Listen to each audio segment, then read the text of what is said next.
Hello and welcome back to my channel. In today's video I'll explain some of the differences between my current and previous prosthetic devices, as well as some of the new abilities that I've gained by using the new hand. So let's get started.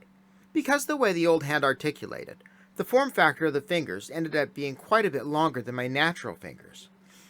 Now with the linked design of the new fingers, I was able to build them a lot closer in length to my natural hand.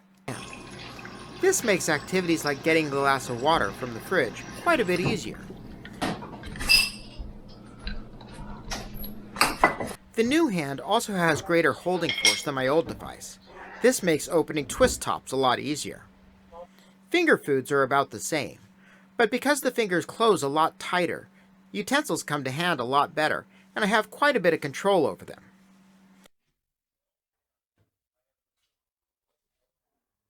The next couple of newly regained abilities won't mean as much to those not in the Missing Parts Club, but being able to pick up small items with my index and thumb is a great feeling to have once again.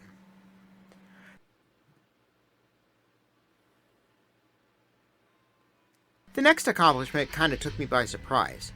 The other day while I was driving home, without really thinking about it, I grasped the steering wheel and was using my prosthetic to drive like I did when I had two natural hands. The next clip demonstrates the grip force I'm able to generate with my new device.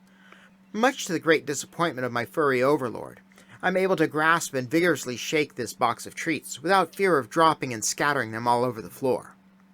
I'm finding that the more I use my new hand, the more I'm able to figure out ways to incorporate its features into my daily activities.